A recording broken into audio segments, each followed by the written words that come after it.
Okay, the live streaming is on. Welcome to those watching online. And welcome to elected members who are in the room who are about to be ready to start this briefing. So this is a briefing on the Code of Conduct. I'll remind everybody that the Code of Conduct is a last resort in terms of guiding our relationships with each other, and I think we've done a good amount of work so far as elected members so that a lot of this we won't need, but it's good practice to have a discussion and adopt some guiding principles. I believe that these have been updated and I look forward to hearing more. And I'll introduce now Steffi and Sarah, who are going to take us through this presentation. Thanks. Kia ora koutou, morena. So this is a briefing about the Code of Conduct, and all councils should have a Code of Conduct under the Local Government Act 2002. So I'll just go to the next slide so you can see that. Codes of conduct are entered into so it can promote effective working relationships within a local authority and between the authority and its community. So it should promote free and frank debate, which in turn should support good decision making for the council. A code sets boundaries on standards of behaviour, and it provides a means of resolving situations when members breach those standards that are agreed in the Code of Conduct. While a code governs day-to-day and less formal relationships, codes of conduct are most effective when they're supported by other mechanisms and other documentation as well. For example, codes of conduct, they should be linked to other procedural documents that we have in place, such as the standing orders, the governance statement, and the governance structure that you have already passed this triennium. A code of conduct is self-regulating and it's effective when it's owned by the elected members. So the members must be comfortable with the content that they're agreeing to. And it has to have a process for investigating breaches within the Code of Conduct or separately, whichever way the council decides to go. And once adopted, the code continues to be enforced until it's amended by council. It can be amended at any time, but it can't be revoked unless a new Code of Conduct is adopted. And to adopt amendments or to adopt a new Code of Conduct, 75% of council need to agree to its adoption, similar to the standing orders where it needs 75%. And the Kapiti Coast District Council last adopted its current version of the Code of Conduct in January 2020, so after the beginning of the last triennium. However, the current version, the content dates back about 10 years to the 2010-2013 triennium, and it hasn't been updated with any content from models provided by LGNZ since then. So it is, the content kind of differs when you look at other codes across New Zealand because of that. Yeah, absolutely. Just to add to what Steffi has said about our code being, your code being slightly out of date. In 2021, the local government, some of you may be familiar, the Local Government Commission undertook a review of codes of conduct across local authorities in New Zealand and found that they differed widely and made a number of recommendations. So essentially this new model implements many of those recommendations around consistency, effectiveness, making sure the code is limited to what it needs to be, but also note, to what Steffi and our Mayor have said, the code is just one of a suite of governance tools. So first and foremost, it's about working together effectively and as a team, and working to address behaviours informally, things that aren't going well. This is, as the Mayor has said, reserved for exceptional circumstances. So I'll hand back over to Steffi, but just wanted to make that point about this model being bringing the code in line with the Local Government Commission recommendations.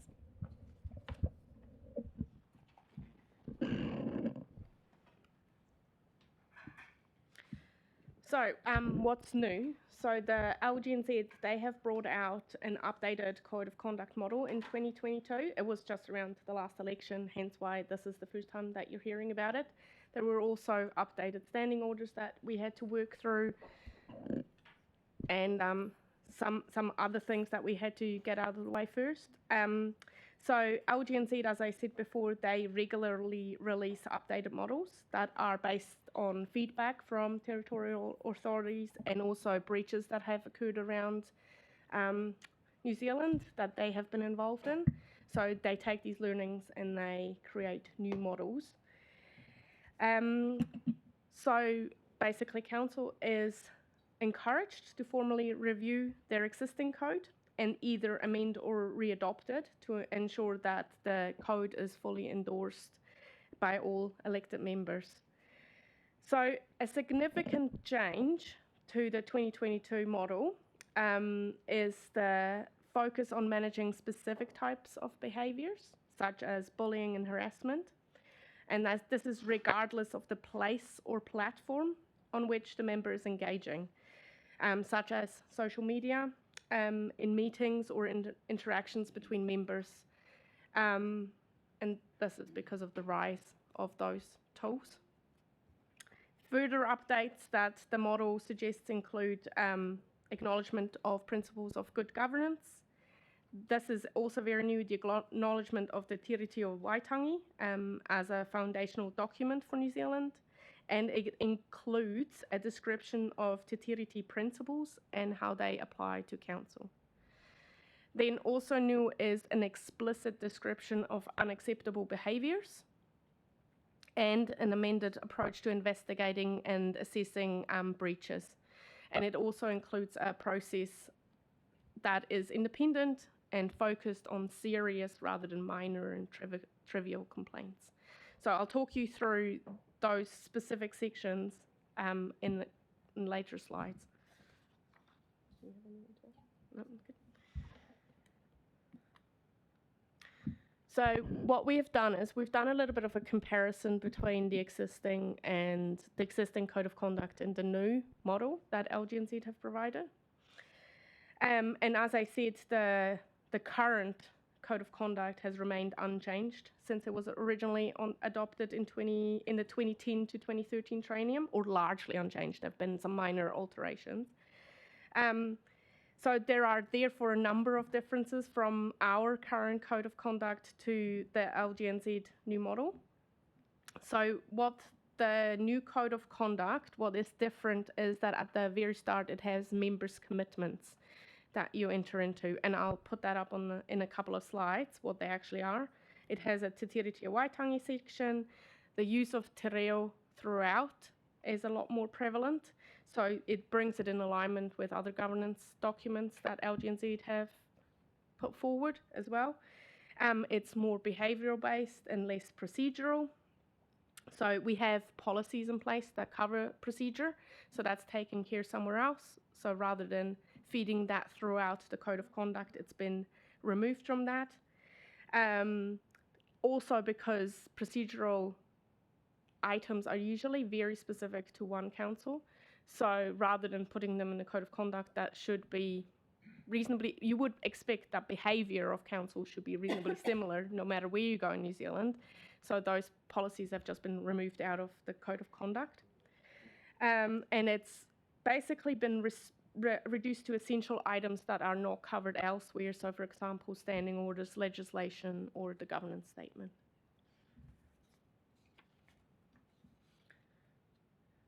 So in terms of being reduced to essential items, there were things that we had in our current code of conduct that are no longer in the LGNZ model. And for some of them, we've actually, when we drafted the code of conduct, we have considered leaving some of it in. So it doesn't quite match the LGNZ model, but it takes the intent of the LGNZ model. So talking you through that, there was a section on maintaining confidentiality or there is a section because it's still operative in the current code of conduct around maintaining confidentiality. And some of these sections we would recommend removing. because that's actually fit throughout the LGNZ model under behaviours. So the current code of conduct has a specific section on that, and we recommend just reducing that a little bit to make it just more compact. Same with ethical behaviour. So the current code of conduct has a section on ethical behaviour, but actually most of these are covered under standing orders. So for example, that's the very specific one. In the current code of conduct, it has a bullet point around following notice of motion process. Standing orders actually applies, so therefore we recommend removing that bullet point. So those are examples only of what we're recommending. So then there's a whole section on responding to ratepayers' approaches regarding potential and actual litigation against council. That is not an LGNZ model. And has been included in the current code of conduct over time, but it's actually a very specific process, and it's covered under the behaviour section anyway of what is expected with members. So it's just a duplication, really, a very specific duplication, but a duplication nonetheless. Also, there a section around roles and responsibilities. So we would recommend that that's fully removed, because that's actually in the governance statement rather than also being in the code of conduct. And in the past, or in the current code of conduct, there's a section around conflicts of interest and the register, but that's now actually covered under legislation, so there is no longer an expectation that members follow this. It is legislated that it has to be followed, so therefore that's been replaced by that. Do you have a comment? Yeah. Just on the last point, so the recent pecuniary interest legislation wasn't enforced when the Local Government Commission made their recommendations around codes of conduct. So there were early recommendations that there be a bit more around conflicts of interest in the updated code, but that's no longer required. And as you know, we have adopted a policy around that. So as Steffi has said, that's all covered in legislation and in the policy.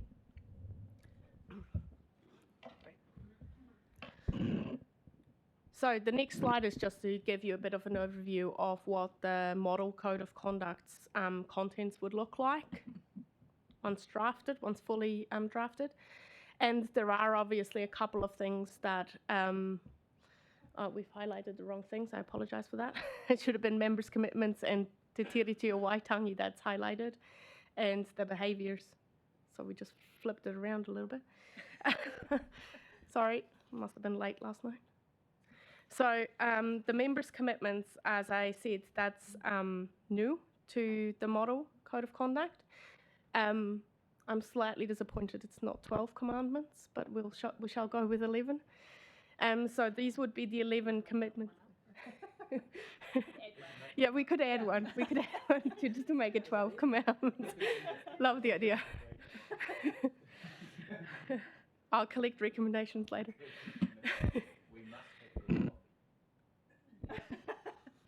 Shall we brainstorm? So these are the commitments that LGNZ recommend. We haven't changed any of them. Yes, you can. These are essentially a summary of what's included in the code. So it's a helpful starting point, easy point of reference for what the code's all about. And then the code, the full code goes into detail about what each of these things mean. All jokes aside, for those of you online, we did have a little bit of a laugh around there being 11 commitments, not 12. Maybe if elected members could have a look and see if you think anything's missing from there, because it's our code, and if there's anything aside from this rather flippant suggestion from the Deputy Mayor that we should have good coffee that you think should be added, then we can do that. We can do that between now and adopting this formally. So just yes, Councillor Halliday. Number 9, not use their position to improperly advantage themselves or anyone else or disadvantage another person. My only concern with that is the definition of that, and whether that's something that's we're covered in that sort of stuff when we report our conflicts of interest, and when we do our conflicts of interest at any one time on any item that's brought to the table as such. I just think that's a little bit open to, I mean, a classic example would be 240 Kapiti Road. No matter what we do there, there's going to be a disadvantage to somebody else, because of my interaction with them. So who picks what's the right one, if you like? It's a little bit ambiguous to me. Well, Yeah, we could look at the word. I mean, I think to your point, I think it would come the interpretation of improperly would be important in working out what was reasonable and what might be improper advantage. I think there is reference. It's much lighter, but there is reference to conflicts of interest in the code, and it's a draft that we'll put to you, and we will send it to you ahead of the council meeting to give you an opportunity to read it in full and come prepared with comments or questions. But I think in terms of the role of elected members as political elected, political representatives of the community, having a reference to conflicts and a code of conduct is appropriate. But there's obviously I think probably you all live in the community and therefore have a range of different interests. So it's a balancing act and one that decisions need to be made on a case by case basis. And you can always seek guidance around what it means in practice. Hang on, wait for the microphone. Sorry. There would be 11, not disclosing, which they believe is of a confidential nature. Who's they? Members. Members. I just might want to make that a little bit clearer. Yes. That's all.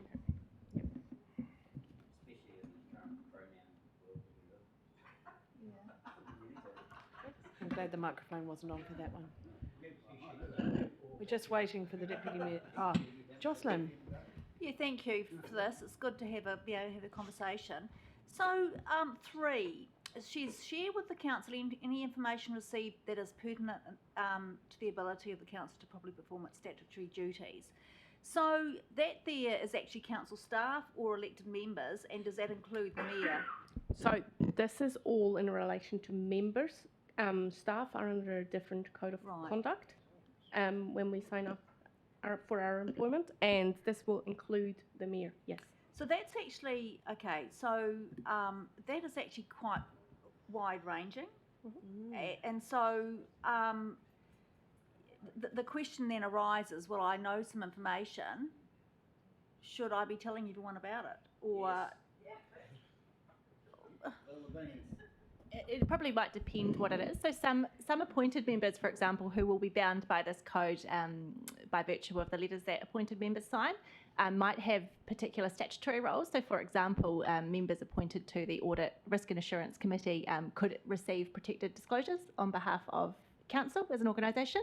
Then they will have obligations under the Protected Disclosures Act to disclose it to an appropriate person, receiver at council. So that's one example where this would kick in. Another example. But is that then needed in here if it's actually covered by that other? I think it's about. section? I think it's about clarity. There are also. It refers to statutory duties. The other example, which would be less expressly covered by legislation, is something that Steffi touched on in the previous slide around ratepayer approaches to actual potential litigation. So. In the draft code that we'll send to you, we're proposing we take that express wording out, but the expectation would be that if you were approached around actual potential litigation and you felt that was the sort of approach was one that you might share with the chief executive, that would be something that you'd share. So the wording is less express, but it does talk about sharing information where appropriate. And it might be that there's, it's just an initial a quiet conversation with the chief executive to see whether it's the sort of information that would be relevant and important to share in your role as an elected member. Yeah. So I think some things are probably quite clear cut. It's where things are in the middle that the problem arises. Yes, yeah. And we could certainly, we're not proposing to go into detail of each of the sections today, more just cover them at a high level, but that's the reason that we'll share this draft code with you ahead of time to be able to read the detail and understand what it covers and what it doesn't. I think it's the LGNZ have done a good job of and put a lot of thought into this and reflection, but I think that it strikes the right balance between what you might share and what you might not. Yeah, just before we move on, while we're on that one, When it says share with the council, in the definitions, is it clear what we mean by the council? Because there have been, there's commentary around sharing with the other councillors. Is this table the council? Is the organisation the council? That can be a bit ambiguous as well. But that might be clear once we get into the detail. And that, I suppose, council is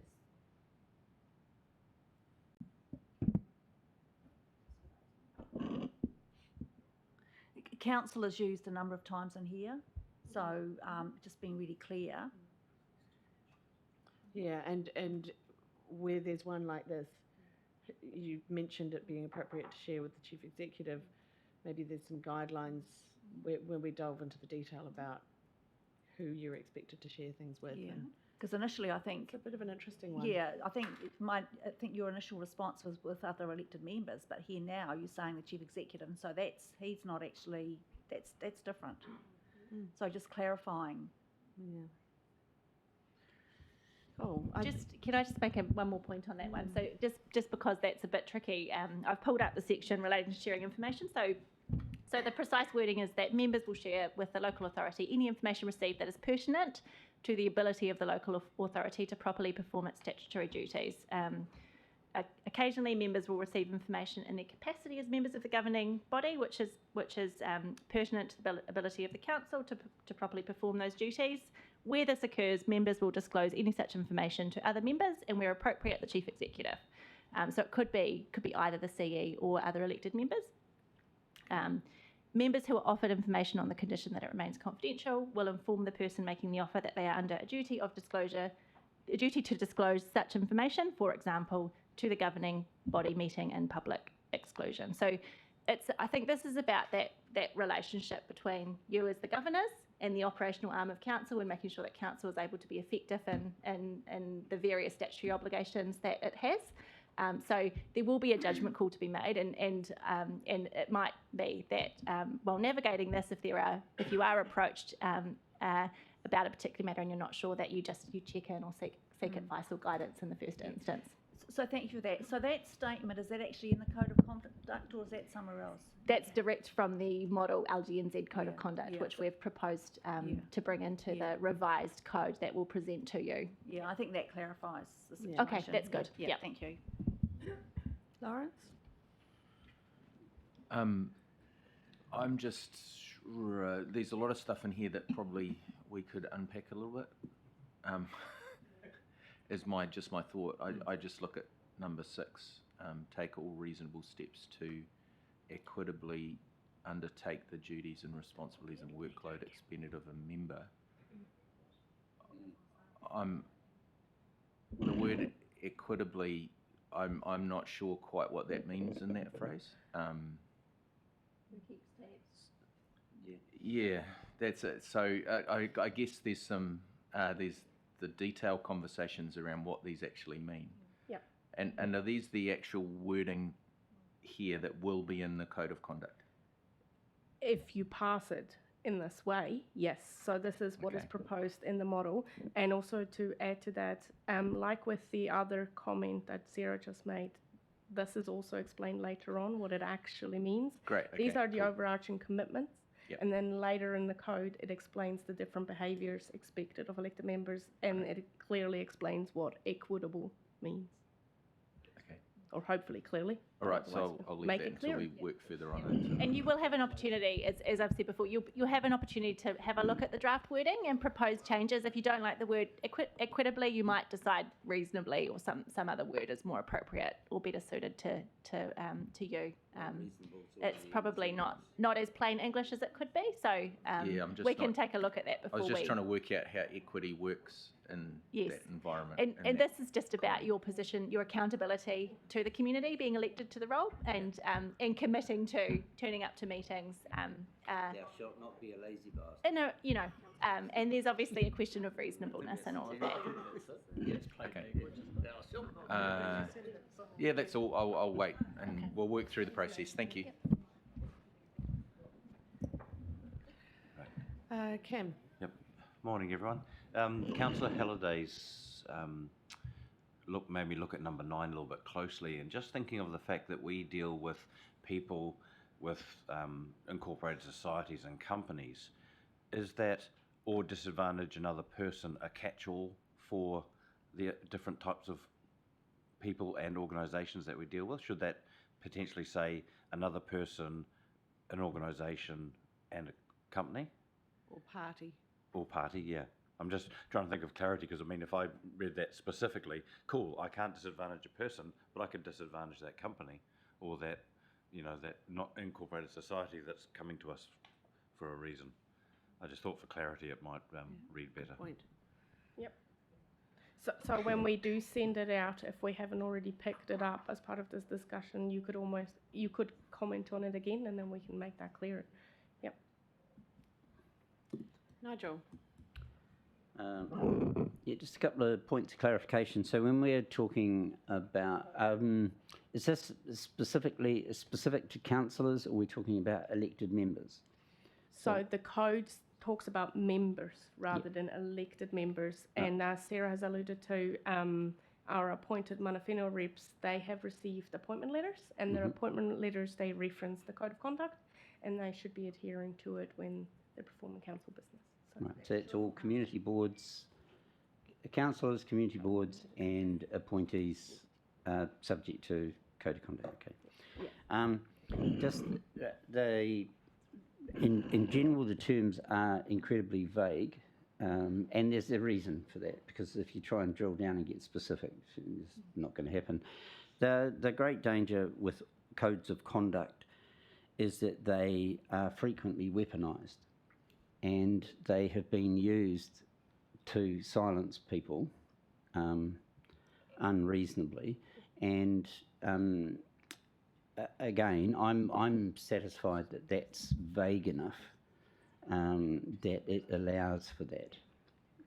It allows for a reasonable defence, because in a political environment, the law itself states that this is an environment that allows for robust debate. The sort of debate that politicians have with each other wouldn't be considered reasonable out in the street very often, and there are reasons for that, right? So as long as that's allowed for, as long as people understand that, this isn't the Marquess of Queensberry rules when it comes to political codes of conduct. So just a couple of cautionary notes in there. That's all. So Steffi will get to this in the presentation where we get to the section around complaints management. But I think, just to your point, this is something that was considered carefully by the Local Government Commission in their recommendations, and the need to develop or adopt an appropriate complaints mechanism that protects members from political attacks, but also enables the council to address inappropriate behaviour. Yeah.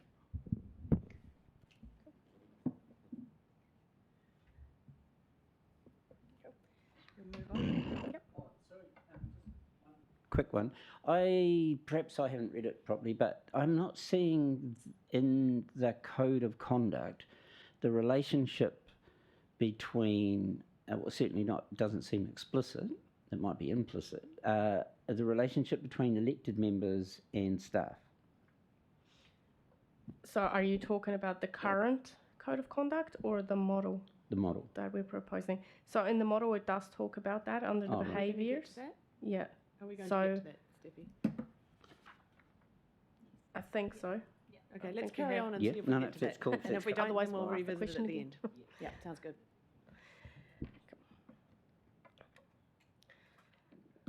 So the next section that is very new to this model is that it has a section on Te Tiriti o Waitangi included, and it would recommend the wording that has been brought up here, so that the Kapiti Coast District Council commits to operating in a manner that recognises and respects the significance of the principles of Te Tiriti o Waitangi, and acknowledges the following principles.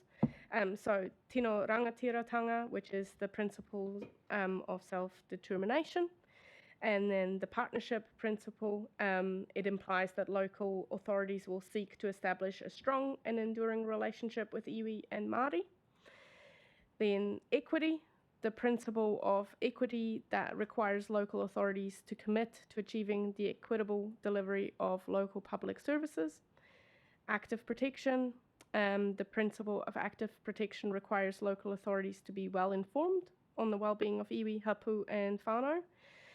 And then options, which is the last principle, which requires local authorities to ensure that its services are provided in a culturally appropriate way. Just to say, this essentially brings the code into line with the partnership that you have with Mana Whenua already. So it's new in the code, but it isn't new in the wider framework.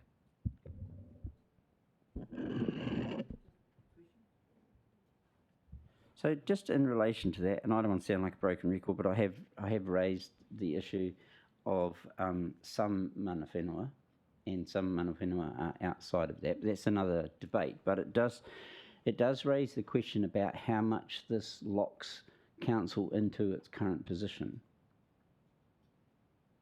So, for instance, if there were other iwi, hapu, mana whenua organisations that would want to be brought into the relationship, how inclusive or exclusive is this? Or is it broad enough that it can deal with that?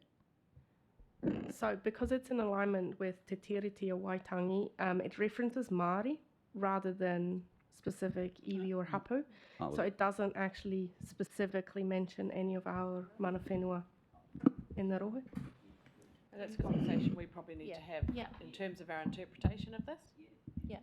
And the other point is you asked about being locked in. The code could be amended, could be updated to better reflect the partnership that you have with Mana Whenua if needed down the track.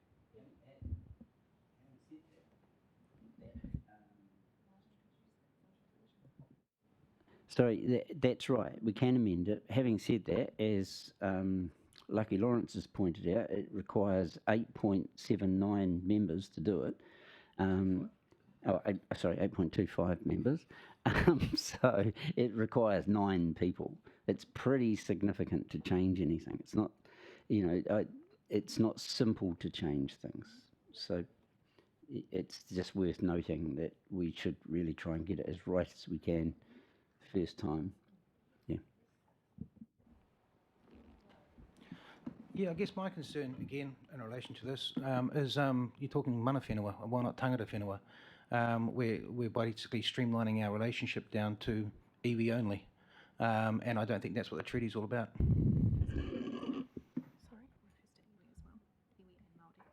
I think we've just been told that it actually references Māori. Yeah.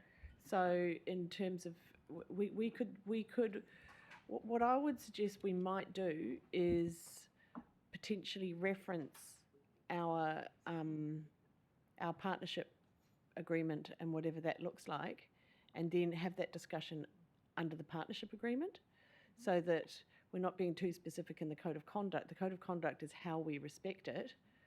What we then respect is that partnership agreement, and any conversation around details around our partnership should rest there, because that's what we do in consultation with iwi, and that's a piece of work that's coming up this year where we can have those discussions. Does that sound like a way through? Kim, online. Welcome, Kim. Kia ora. Yeah, I think we need to have that conversation outside of here, but I understand the need to have something in here, because it's very hard to change. But if we do what our mayor has just suggested, then it gives us the time to look through that, because although we have our own code of conduct, because this relationship is new, we need to work through what our code of conduct as appointed members are, and as mana whenua are, because there's mana whenua, there's tangata whenua, there's iwi and there's Māori. So they're all quite different things. So it may be that we have something around mana whenua, but this document has the overarching iwi or reference to Māori. But we'll probably have to go through that and figure out what that actually means, and what that interpretation of and what it covers. That's really all I wanted to add.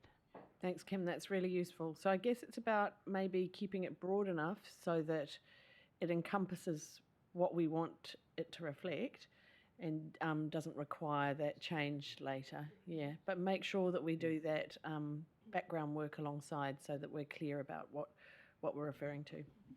Okay, cool.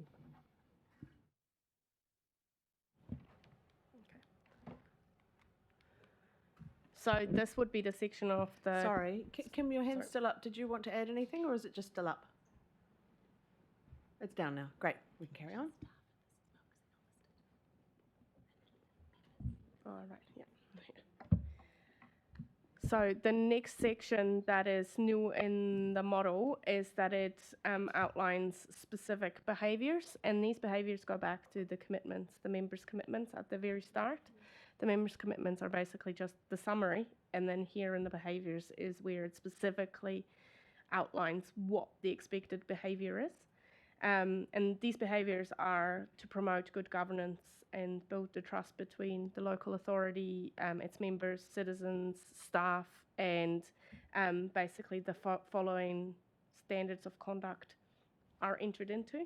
So the first one is respect, but when we send out I should add that when we send out the draft code of conduct, it will have it outline exactly what that specific section is.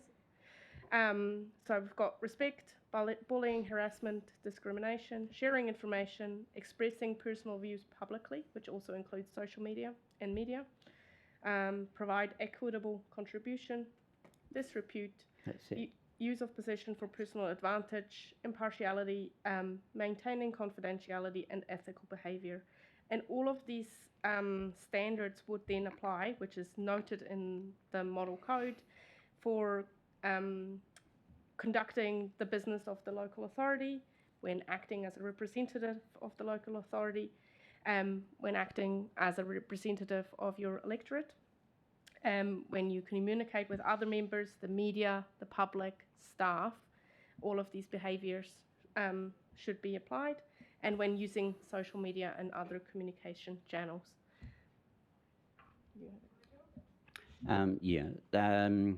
Yeah, for the most part, that's okay.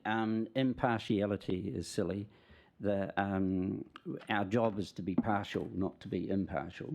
That's why we're here. We're here to be partial. We're here to have a view on things. That's what political leadership is all about. So requiring elected members to be impartial is, I don't know what, I mean, there's probably a chapter in there somewhere that LGNZ's written or somebody's written, which is just silly. So I would personally be advocating put a line through that, almost no matter what it says.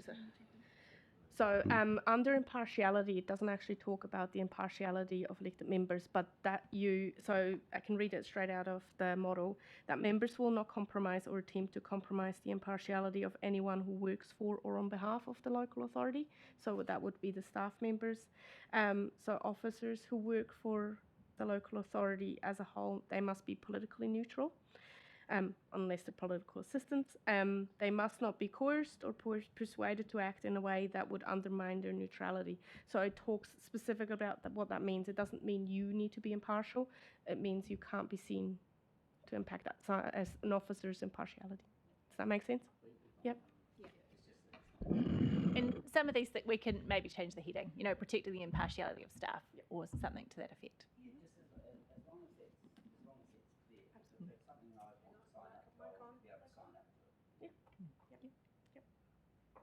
Yeah, just ensure your mic's on because we are live streaming and it won't make sense to people watching.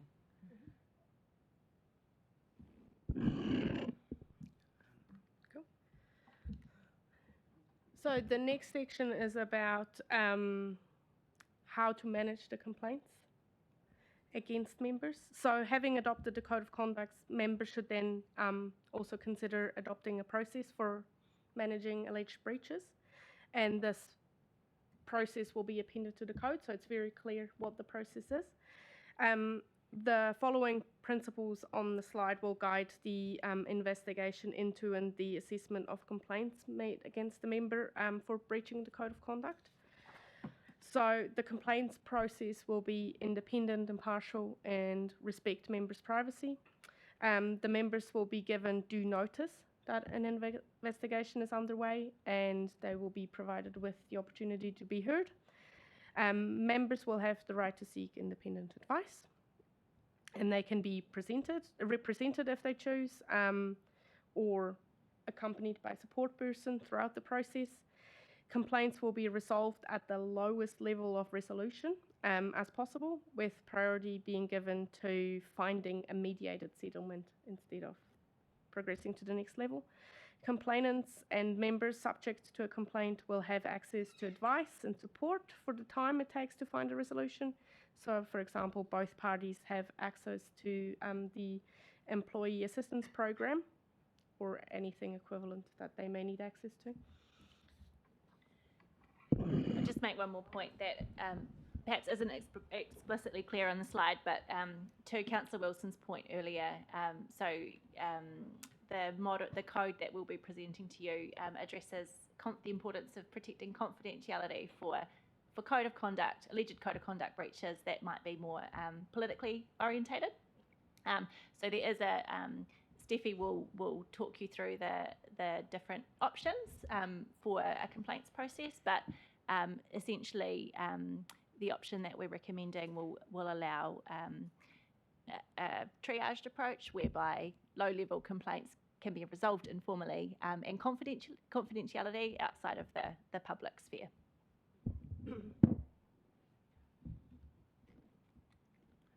So, as Sarah's mentioned, there are two options that LGNZ has put forward, and we are actually, as officers, leaning more towards option 2. However, it is up to council to decide which option they prefer. So, when this report comes to council, you'll have 3 decisions ultimately to make. One will whether to adopt the code in the first place. The second one will be what complaints procedure to choose. And the third one will be whether the decision coming back from the investigator will be binding, but I'll talk about that in a later slide.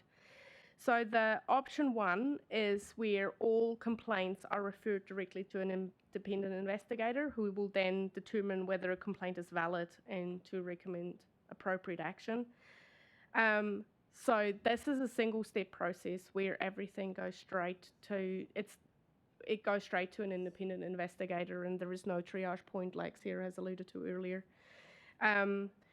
So in this single-step process, the chief executive will refer all complaints directly, and there is no discussion whether this could be triaged in a way or resolved in a lower level way without the investigator getting involved, basically. Then option 2, that is the 2-step approach. This is where the triage step will be included. So instead of sending it directly to an independent investigator, an initial assessor will be appointed, and they will make an assessment whether the complaint can be dismissed, whether it is referred to the mayor, relevant chair, or whether mediation will be arranged, or whether it's so significant that it will have to be referred to an independent investigator. So there is a triage point. And this point, this procedure, so option 2, is a little bit, you can apply what Councillor Wilson has mentioned before a little bit easier, because you have a point where you can weed out the lower level code of conduct complaints a lot easier. You can. So this point is essentially a merits assessment. So the initial assessor who will be somebody independent will look at the issue and decide whether the nature of the complaint or the public interest warrants it being referred to an independent investigator for a full investigation. There's obviously cost implications of that. So one of the advantages of this is it enables it's potentially more cost effective in enabling the lower level issues that may be vexatious, trivial, dismissed, or might be resolved through a conversation with the mayor or a conversation with the relevant chair to be resolved quickly and in a low-cost way, whereas ones that are either serious in nature or are of a high public interest would be referred to an independent investigator and who would then make recommendations to council for a decision, which Steffi will get into shortly. Yeah. Given that historically most of those have come at community board level, so does this the process? So if something happens at a community board level, and is the resolution process under option 2? Is that available for community boards? Because I mean, it's quite explicit there about the chief executive, about the mayor being the great conciliator that she clearly is. Yeah, all relevant chairs. So is that process applies to that? So that is on a later slide, but the code of conduct, once adopted, will go through each of the community boards as well, so they can adopt the code of conduct as well, and then the procedure will be the same for. But they would be adopting the process through this mechanism, assuming we go for option 2? Yeah. Could they then either adopt option 1 or option 2, or it would be better to be consistent? Theoretically, they could adopt another procedure, theoretically. However, it is quite clear that it is one code of conduct for the council, for all elected members. So I think it would be good to have a conversation that the adopted code is presented to the community boards rather than rehashing. So bearing that in mind, just while we're on community boards, we'll get to the other comments. Would it be better to invite comments from community boards before we adopt it? Yeah. So that then it goes to them as something that they're happy with, rather than we thrash around and then. I think that's a good idea. And to be really clear, community boards could adopt a different code, but there would potentially be quite confusing. If there were different processes across the different community boards and at a council level. So our preference would be, our recommendation would be that council and community boards consider adopting the same code. So yes, we could invite comments ahead of the meeting. Happy to take feedback from our chairs about how that might work.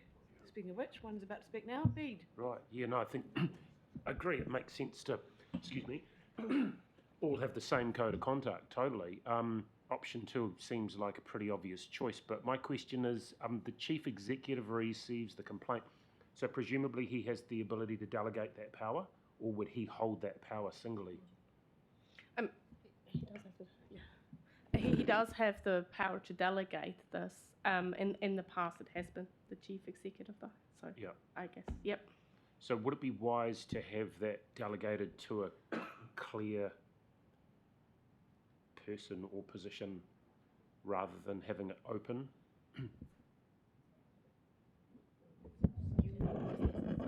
My view is that it would be much simpler to have it sitting with the CE in the first instance across the board, with then the ability to say delegate or involve the relevant GM that's assigned to the community board, but for clarity and consistency, that the CE should be that initial point. Yeah. Okay. Cool.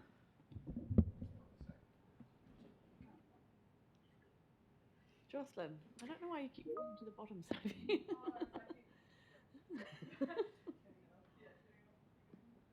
Thank you for this, and I think a two-step process is better. So I just want to clarify, when it says relevant chair, that is referring only to community boards? No, that is referring to all of the committees as well.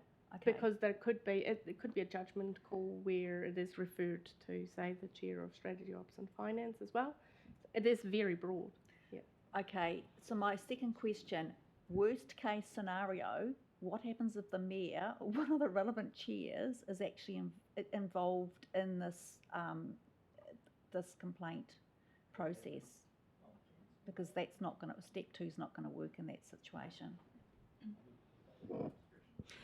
I think if everyone was involved in the complaint, everyone at once, then it would probably go to the independent investigator Yeah. straight away. Yeah, well, I suppose, I think. Quite significant. If Yeah, so for everyone's involved. example, if myself and someone else had an issue, Yep.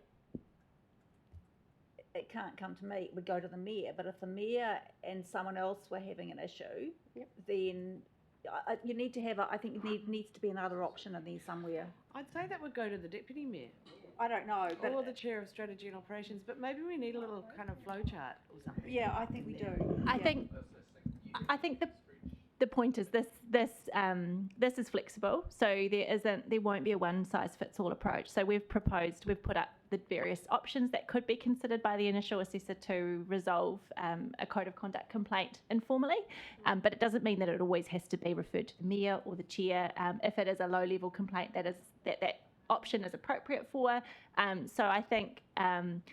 We could probably talk all day about the different scenarios that might arise and whether each of those on the slide would fit. But actually, it'll be case by case, depending on the particular issue that arises, and that is the role of the initial assessor, is to make that decision about what the best approach will be in the circumstances. So, who actually is the initial assessor? It's an independent role. Do you want to add to that, Steffi, about who the So the CE can appoint the independent assessor, and it can be someone independent of council. It could be someone that's in the role of, say, an ethics advisor. We don't have that at council, so there'll need to be a decision around who is most appropriate for that role, and that would be a decision that Darren would be making. Okay, thank you. Janice, did you have some comments that you wanted to make? Or no? Okay. Yep. Sophie, your time has come. Yeah, no, She was initially that's fine. No first in the fault of queue. anyone else, just my own. So a question around option 2 and step 2 around the initial assessor making an assessment about whether to dismiss the complaint or to triage it. I guess my concern is, what if the complaint is dismissed, but the person who complained doesn't believe that that's the appropriate course of action? Is there opportunities for the complainant to kind of reissue the code of conduct or to appeal it? I mean, I guess again, I think it'll be case by case, but in that situation, you could absolutely raise it, and mediation might be an option, or it might be that there might be a separate but related issue that needs to be explored through its own process. So I think it's difficult to say conclusively what the options might be, but yes, there would be the ability for the complainant to raise the issue. But also, there'd also be a point at which that code of conduct complaint was closed. So there are appeal rights to. So this is all about natural justice. So a complainant that was dissatisfied with the outcome of a code of conduct complaint could appeal to the Ombudsman or the Office of the Auditor General. Yep. So there are other avenues as well. Sweet, thank you. Oh, thanks. Councillor Sophie's just asked the question. Thanks, Sarah. I think when it gets to this stage, there's been a general breakdown in communications, and pretty well, you have to really go to a totally independent person, and this has just been illustrated with the gory details of things happening in the south there, where the whole council were having a bun fight.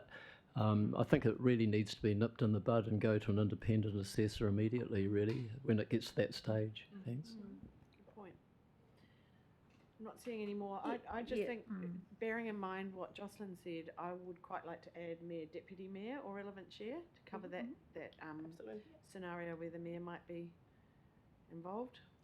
God forbid. Jocelyn. So, I don't remember signing off on that one. There's a whole lot of stuff you didn't sign off on, Lawrence. yeah. Jocelyn? Yeah, so thank you. So a code of conduct from, so previously there have been some code of conducts, and to my understanding is they do take a while, and they can be, they're awful, and in that time frame, there's a lot of unhappiness from a lot of parties. So what is the general time frame? Because I've got another comment to make after that, once we hear that. Janice, do you want to make a comment about that?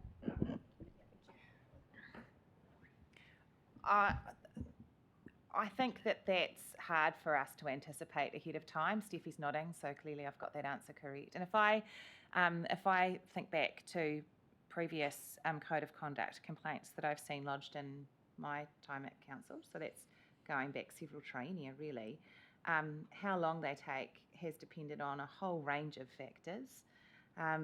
And I think if we remember that the principle that lies underneath all of this is trying to resolve complaints as quickly as possible and at the lowest level possible, I'd like to think that some of the timeframes that you refer to and everything that has come with that, Councillor Pravanov, that it might look different if we were operating under these processes that are proposed here. That said, how awful it is and how long it takes is something that everybody has a hand in contributing to as well. Sometimes it's the political piece rather than the process piece that makes it difficult.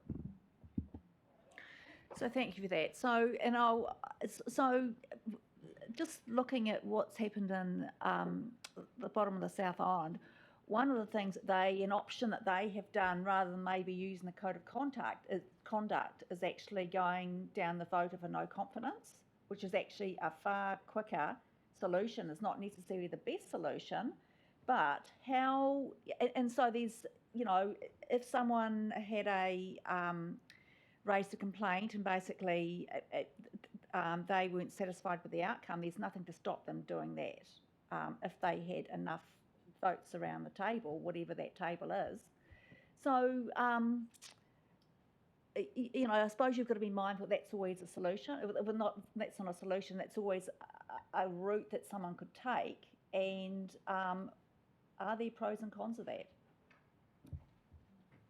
I think what's happened down south, when that was avoided, is a good example of step 2 kicking in and kind of mitigating a whole lot of the problems that they had. Because I hate to say this, but it has been used around this council table. What has? A vote of no confidence. Well, not necessarily amongst elected members here. It has been used here. There is a precedent for that, yeah. Do you need an answer? What's the question? Well, what I'm saying is that in terms of, is it a reasonable alternative, or is that something that we don't even want to consider? Does the code of conduct reference a vote of no confidence? It's resolving an outcome. What is that? A problem. Really? So I think there's a couple of points. One is that there are political avenues that will be available to you as council that are related to, but also separate from the code of conduct complaints process. That being said, and Steffi will get to this in the next slide, but if a code of conduct complaint is referred to an independent investigator, so it's on the merits assessment, it's serious. An outcome of that could be the council adopting political avenues to address that code of conduct complaint. So that it can be, I think what you refer to, can be related to a particular report from an investigator, or it could be entirely separate and an option open to council. Or and the individual. Yes. Yep. I think we'll move on to the next Yeah. slide. Thank you.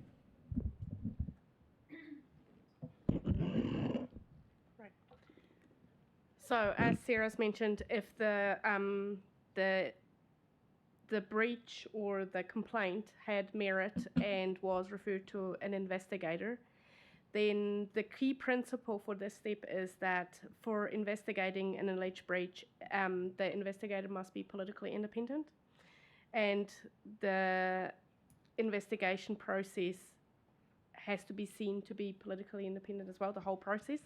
A proposal for investigating and making recommendations is designed to achieve that. And if that perception of independence or objectivity, if that's lost, if there's a perception that it's lost, then elected members can decide whether the sorry, what does it say here? Can decide whether the nature of the action to be taken and whether the complaint is upheld or not. So the whole process should be independent, and then at the end of the investigation, the investigator makes recommendations.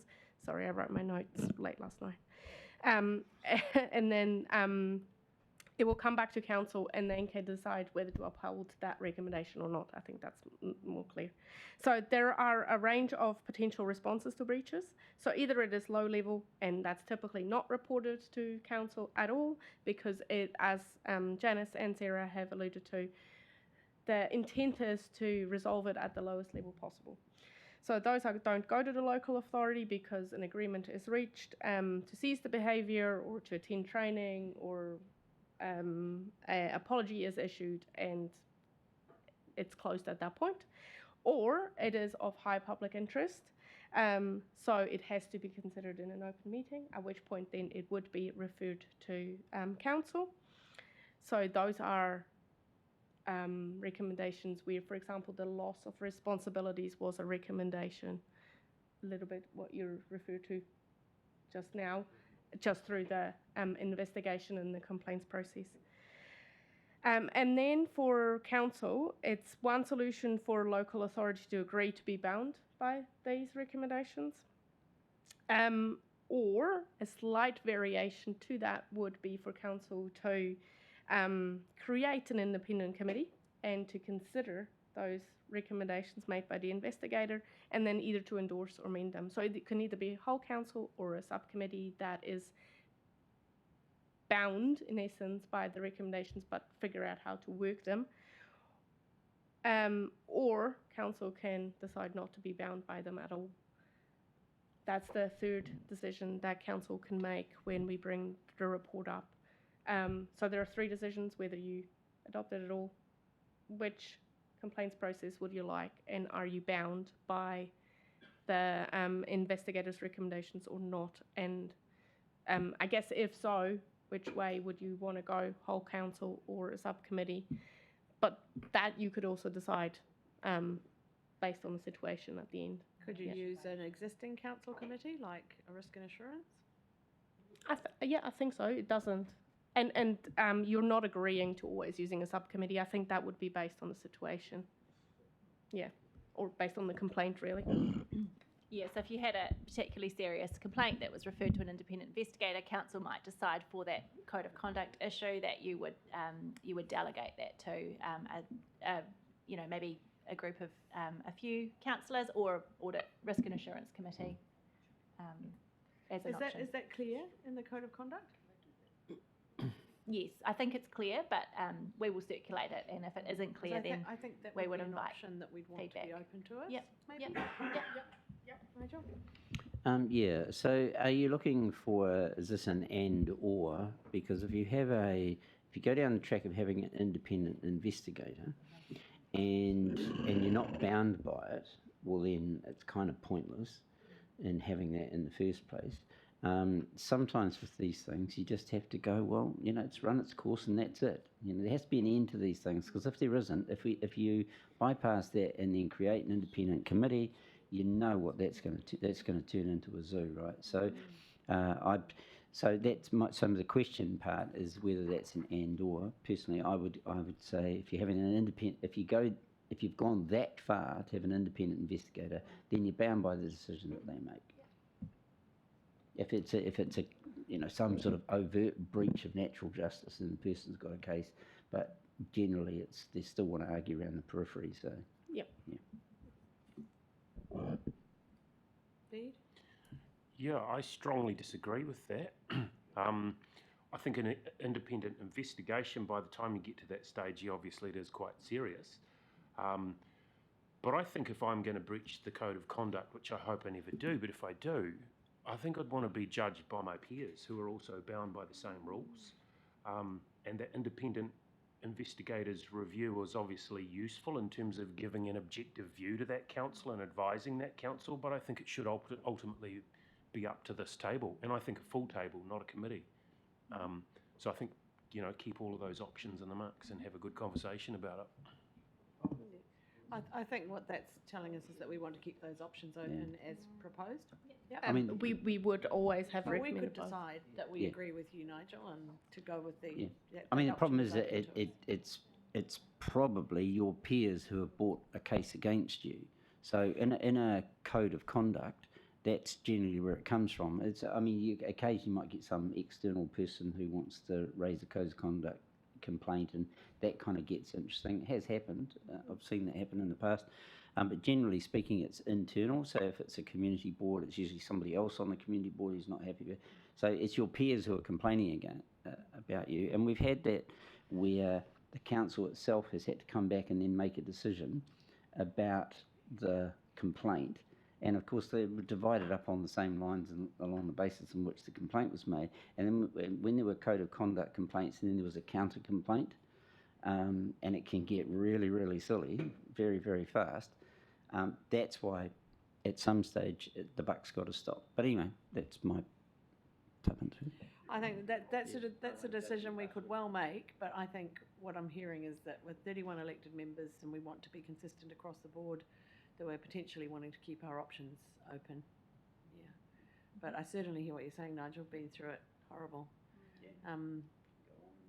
Rob? Oh, yeah, I think we're getting a bit litigious here. As Bede said, it's getting pretty serious at this stage, and I'm all for having an independent person who has evidence presented by the complainant's peers. Thanks.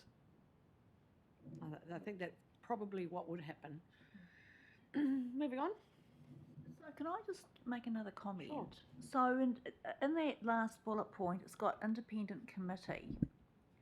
The word independent I'm referring to here. So if it actually came to a committee, the parties obviously would have to stand out of that because of conflicts of interest. Sorry, just hang on a minute. Yep, carry on. So I'm just wondering whether that word independent needs to be in there. I think it's good that it's in there because it means the investigator isn't one of the councillors or staff. Well, I suppose that it's a case of where the elected member wouldn't be involved anyway because there's a conflict of interest. So I'm just wondering whether the word independent is actually needed. Probably not. I mean, you would use an independent, but it just makes it clear that it's not a staff member. It's not anybody who's connected with council. It's not closely, and it's not an elected member or a community board member. I think that, yeah, let's not die in a ditch over it. Let's move on. Yep. Okay, thank you. So this is the last slide. Great. What are the next steps? So a report will come to council in June 2023, and we will circulate a draft code of conduct ahead of time, so you can provide some feedback. As we've mentioned, to adopt the new code of conduct, a 75% majority is required. So if that's not achieved, the existing code of conduct will just remain in force. And council also, as I've mentioned a couple of times, will further need to resolve whether to adopt a 1 or 2 step investigation process or complaints process, and then whether the investigation recommendations are binding or not. And after that, each community board will also receive the code of conduct to consider. Yeah, are there any questions? It's just following through on some of our conversation before, can we put the one with the community board being considered an input before it comes to council for resolution? Yeah, I think Obviously, I think Janice has some comments around the timeframes around that. It might be a bit tight, so I'm wanting some guidance from the community board chairs that are in the room too, how they might see this rolling out. We could. The other thing is we could postpone the paper and just allow a bit more time for that to happen. That's the other option. Janice, do you want to make a comment? Unless either of the community board chairs in the room wants to disagree with me, I think that our first port of call would be the community board chairs to see how we can support them to have a conversation with their board to inform what feedback they might give when the report comes to council. So if we were to continue down the path of a report in June, that sees us at a staff level finalising the report in the next couple of weeks. So happy to be guided by you guys if you'd like a little more time for that. We could shift it out by a month, probably. Yeah. When in June? So the report gets finalised essentially 2 weeks before the meeting date. Right. Okay, because the next, in terms of the Otaki Community Board, our next hui is the third Wednesday, so that's past that. I mean, Yeah. if it's critical to get it through, we can try and pull something together before that, or just have offline discussions. July would be easier if that's better. So I think if community board chairs would like a little more time to be able to talk with their board to inform their feedback when it comes back to council, we could certainly bump it out by a month. Yeah, let's or, do or that. whenever, but yeah. It's no rush. Yep. I don't think we're going to have Yeah. anything happen in the meantime. Everybody just has to behave themselves till the end of July and beyond. So we had two options presented to us in the briefing, and I think staff were wanting a steer about which one. The second one, where there was that extra triage step with mediation. They don't need a steer. No, those will be options in the report. So they'll be the options in the report. Great. Cool. You don't need a steer today. Just for It's clarity, undemocratic anyway. Martin? in regards to, say, things like members' commitments and that sort of stuff, is this a standard template that's come down from LGNZ? Okay, can we change any of the wording on that, or we either accept this as is or not? No, you can We can adjust change the code as you see fit. This is a code that is owned by the members of council. However, I would add that LGNZ has obviously put a lot of work into this, and it hasn't just come up because somebody had a good thought. So there was a lot of work thinking Oh, no, this no, I through. appreciate that. I'm just So, uncomfortable with some of but- this stuff, that's all. No, you can adjust as you see fit. Well, as Okay. 9 of you see fit. Yeah. Yeah. Well, that equitable. Hang that on a you minute. pointed out. Hang on a minute. Janice of the has Janice has something to say to respond to that. Oh, look, I think what Steffi has said is absolutely correct. The one point I would add is that the more you customise the model code of conduct for your own particular situation in Kapiti, the more work is involved in then keeping your code up to date with future updates of the code, which is not a reason not to make changes to make it as fit for purpose for Kapiti as you want it to be. It's just something to be aware of, that actually we're in a situation where, because codes haven't been updated to reflect the change in model standard, the change in the model LGNZ code, you've now got a big, quite a significant difference. So that's the only point that I would make. So once we've had a chance to have a look at the detail, quite a lot of our questions were answered once we heard a bit more detail behind things. And the code is quite broad, so a lot of particular concerns can be sorted out by having guiding documents that sit alongside. So with those two exceptions, if we have anything that we're really concerned about, what's the process for us to feed that back and potentially make changes before we get to the presentation? And that includes community boards as well. So we can send out the draft code of conduct reasonably soon in the next week or two. I just need to make some adjustments. And then we just invite feedback reasonably early so we can make those adjustments before those reports No, go I'm out. not, that doesn't work because you get feedback from one elected member and you can't make adjustments based on that That's because we all fair. need to That's agree. fair. Yep. So let's have a look at, let's all circulate it, have a look at the detail, and then see if we need to regroup to talk about any concerns. And we've allowed time to do that now, so we should be fine doing that. Just have another hour while people bring their concerns to the table and we thrash them out and see what we think and make sure they're fit for purpose. Does that sound good? So I'll let Martin finish off that line before I go to Nigel. Yep. I was actually going to say, look, to me, this is a little bit like the Saddle Liquor Act. There's a whole heap of rules here that are really only triggered when things go wrong. Exactly. In that sort of scenario. So there'll be a process of testing it. I guess my underlying concern is, unlike the Saddle Liquor Act, which basically has law around it, is these things being weaponised and used as a tool against other councillors That's the only real concern I've got here.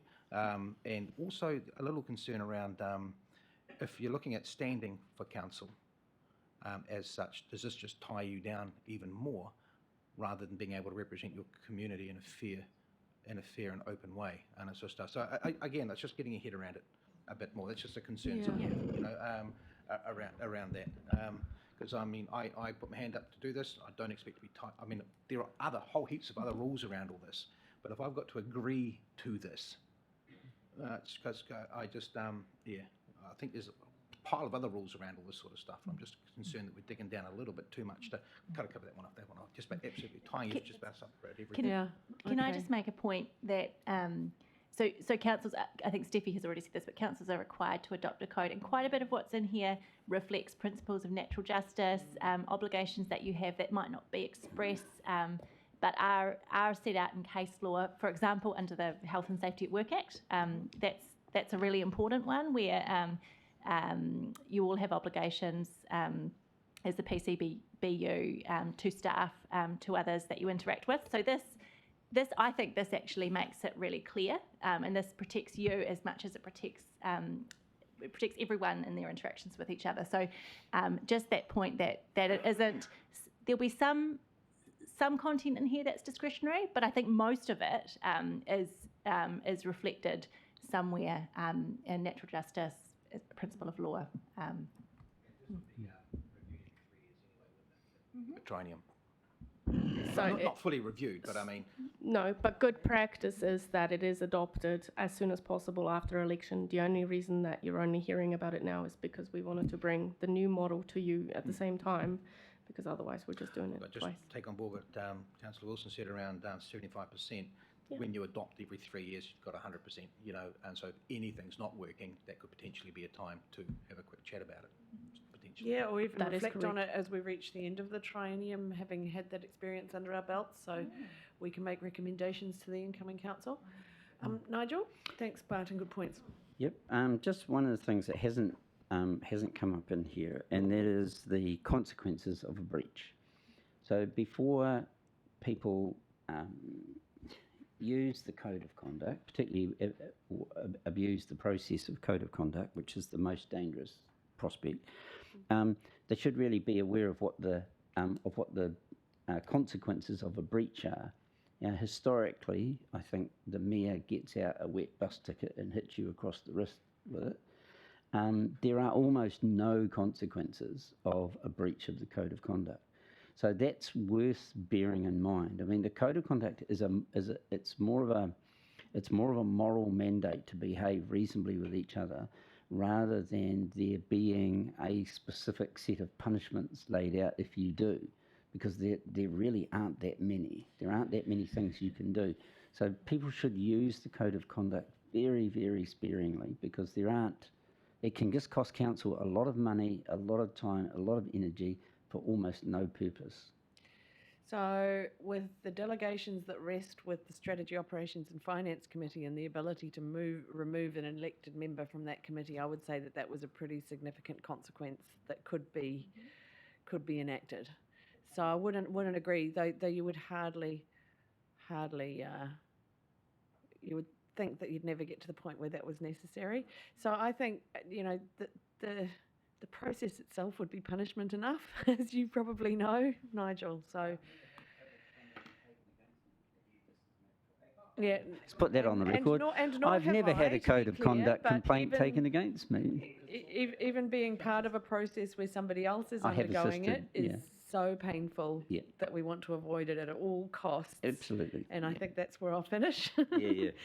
So I think it's really important to have this option open to us, but God forbid we ever have to go down any kind of code of conduct process. So please, let's just continue the kind of relationship we have where if we have any kind of concerns, we take them to each other. You know, we have an adult discussion, but we need to have this in place. It's good practice. So let's allow a little bit more time to talk about it, make sure we're comfortable with it, make sure the community boards are comfortable with it, and we'll bring it back sometime in the nearish future. And we'll take a 10-minute break. We'll come back just after, because I think we need 10 minutes. We'll come back just after 11 for our next briefing, which is quite a big one.